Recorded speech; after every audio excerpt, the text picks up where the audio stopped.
Olá, esse é o nosso terceiro vídeo da série Meu Filho Não Come.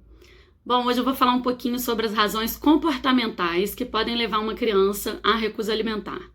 Em primeiro lugar, que eu vejo acontecer bastante, são as situações de trauma. Então, esse trauma ele pode ser com o alimento ou em outras situações, nada a ver com o alimento, mas se refletir na alimentação.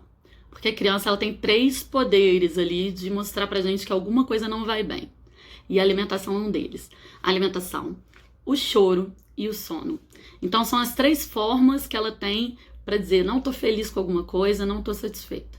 E não necessariamente porque o problema que ela tem demonstrado é com a alimentação, não necessariamente a origem desse problema seja por si a alimentação. E o trauma é uma das razões que levam uma criança à recusa alimentar. Não todas as vezes, mas pode acontecer sim. Esse trauma com o alimento pode acontecer, por exemplo, em crianças super prematuras ou que passaram por algum problema de saúde que exigiu alimentação por sonda, por exemplo. Pode acontecer num episódio de alergia, num episódio de engasgo. Esse trauma também pode ser por alguma razão nada a ver com o alimento.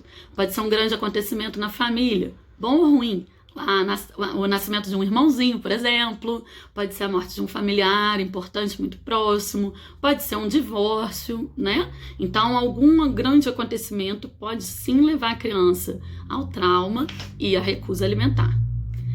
Outro fator comportamental que influencia muito na alimentação da criança é o vínculo dela com o seu principal cuidador, que geralmente é a mãe, então nós chamamos de vínculo mãe-filho. Esse vínculo ele é criado não só na vida intrauterina, mas ele vai ali se fortalecendo até mais ou menos o 3º mês e depois ele vai sendo provado, né? Ele vai sendo testado.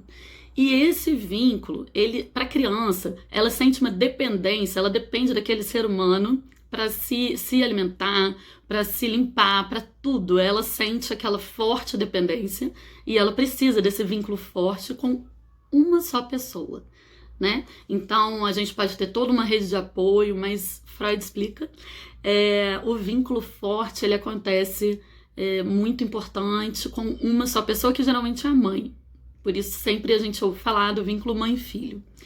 Se esse vínculo, ele tá comprometido, se ele tá balançado, a criança não tem aquela segurança de passar por mudanças. E a introdução alimentar é uma dessas mudanças, né? A ida para a escola é uma dessas mudanças. Tudo para a criança é mudança porque é uma vida sensível, é uma vida que aprende o tempo todo. Então, o vínculo mãe-filho balançado, ele pode levar à recusa alimentar. Por último, porque eu não posso falar de todas as razões comportamentais, porque são muitas, são inúmeras. Por último, a gente pode falar um pouquinho dessa coincidência, infeliz coincidências, né, digamos, do retorno da mãe, da licença maternidade, coincidir, muitas vezes, com o início da alimentação complementar da criança. Então, veja bem, agora que a gente conseguiu 6 meses de licença maternidade, é exatamente com 6 meses que a criança vai começar a alimentação complementar, e aí você tem ali a necessidade de levar a criança para uma instituição, e é uma mera coincidência. E várias vezes eu vejo em consultório esse problema da recusa alimentar, que coincidiu com a escola, né? E a mãe fala, na escola ele come, mas em casa ele não come.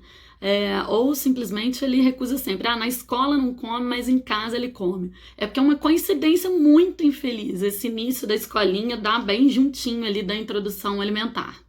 Fazer o quê, né? Todos esses fatores, eles podem ser tratados, ser desenvolvidos junto da psicóloga, junto da nutricionista, dos profissionais da sua confiança, né? Nessa visão de multidisciplinaridade sobre a qual eu falei um pouquinho ontem. E depois a gente vai falar mais sobre a parte de nutrição, tá bom? Nos próximos vídeos. Até!